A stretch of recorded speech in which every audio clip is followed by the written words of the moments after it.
يقول الرسول صلى الله عليه وآله إذا ظهرت البدع يقول أنا مالي شغل بالبدع الظالم، وأكبر البدع ظلم الظالم، لأن البدعة هي التي شنو؟ شيء مو من الدين يلبس بالدين، طاغي يعطى شرعية دينية. أكبر بدعة هذه، أكبر البدع أن يلبس الطاغي ثوب الدين ويعتبر ولي الأمر لله، ولي الأمر للناس، ولي أمر المؤمنين وما شابه. أكبر بدعة. إذا ظهرت البدع في أمتي فليظهر العالم علمه، فإن لم يفعل فعليه لعنة الله. وإذا كان بالعكس يزيد البدعة بدعة، يدافع عن الطاغي، أعوذ بالله. زين، إحنا هاي مقدمة على اللسان. وزارة الداخلية طلع منها بيان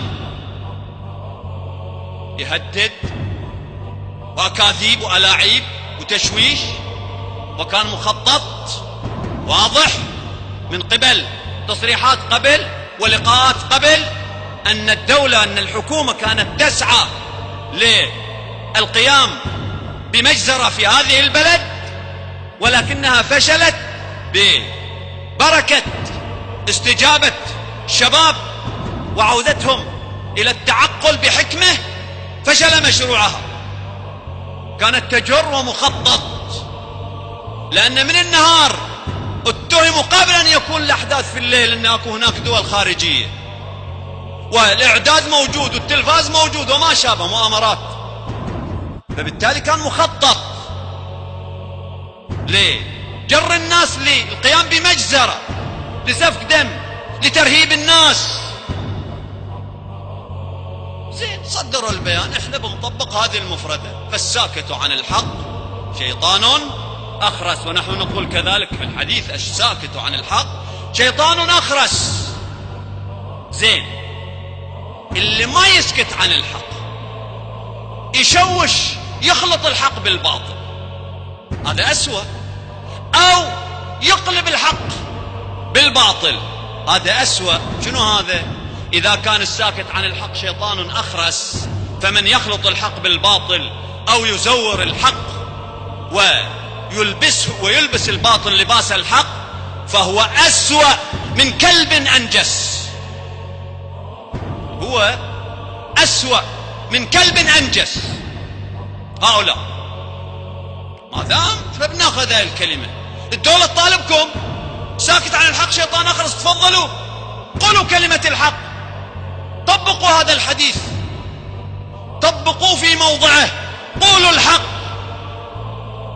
كتاب، العلماء، الوجهاء، كل من ألقى تصريح.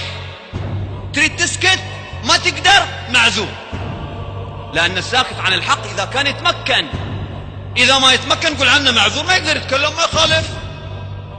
لكن أن ينطق باطلا،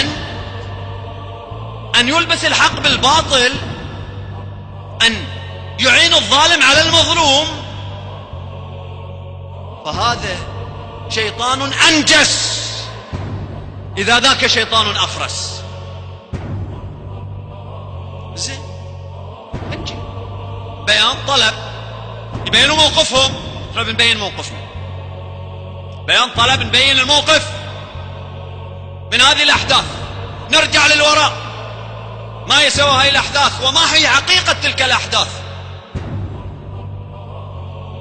نحن على امتداد 100 عام نعيش ظلم وجور وخوف وترهيب.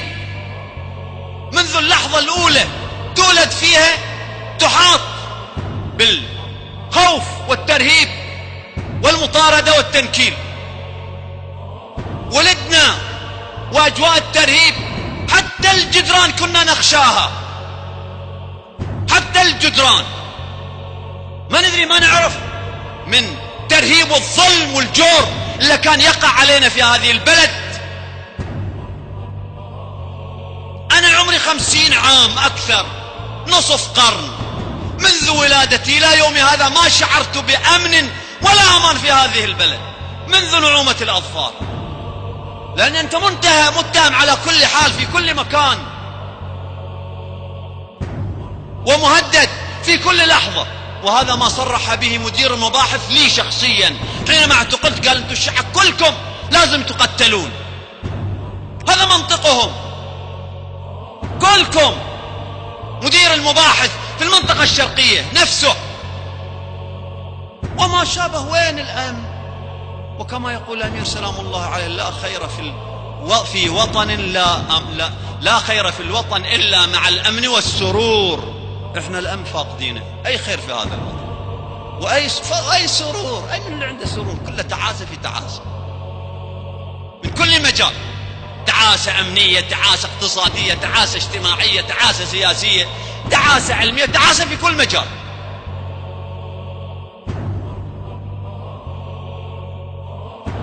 لذلك احنا عندنا موقف.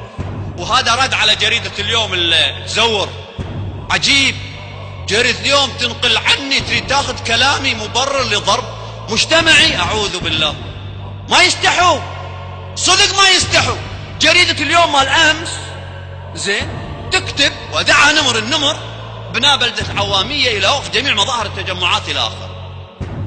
بتر الكلام وتلويث الكلام خلاف المقصد، كلام مسجل ومكتوب. لم أدعو إلى وقف جميع مظاهر التجمعات أبدا، تجمعات مشروعة، إنما كانت الدولة عندها مخطط. سحبنا المخطط، قلنا يا شباب مو زين بهذه الليلة لهذه المنطقة للعوامية، لا دعينا لإيقاف مظاهرات في كل مكان ولا إلغاء تجمعات في كل مكان. في العوامية شباب سألوا الحل ويش مع الدولة وهالتوترات؟ قلت لا يطلعوا مظاهرة الليلة، لا يطلعوا مظاهرة. ليش احنا نخلي الدولة تجرنا وتلعب بينا وما شابه؟ لكن هذولا مثل أولئك ما قال ربك ويل للذين شربوا، بل قال ويل للمصلين. يعني شوفوا شلون استخدم الكلمات. زين كمل. احنا قلنا يجيب لك تصريح وما شابه. انا قلت السلطة هي السبب، هي اللي استفزت الناس، وعلى امتداد اكثر من 3 ساعات كانت تطلق الرصاص الحي على الناس. ليش ما كتبوا؟ وأدنت السلطة وقلت ما يجوز أحد يتحدث على الشباب أو يعين على هؤلاء الشباب. ليش ما يكتبوه؟ لماذا ما تسعون لجم؟ بعد تريدوا تاخذوا كلامي للضرب مجتمعي باسمي؟ فشل مشروعكم. الإعلام الدولي انقلب عليكم، لأن كلمة زيروا الكلمة أمام أزيز المدفع أوقف، أكشف لعبتكم أمام الإعلام الدولي. الآن تريدوا غطاء اجتماعي. قلنا الجماعة اتعظوا، هدأت الأمور، لا نشوف حملات في الصحف والإعلام. ما زال المخطط في الذهن موجود، قيام بعمل مجزرة بسفك دماء. أهلا وسهلا، حاضرين، دماؤنا رخيصة دفاعا عن قيمنا، لا نخاف الموت ونعشق الشهادة. نحن طلاب حق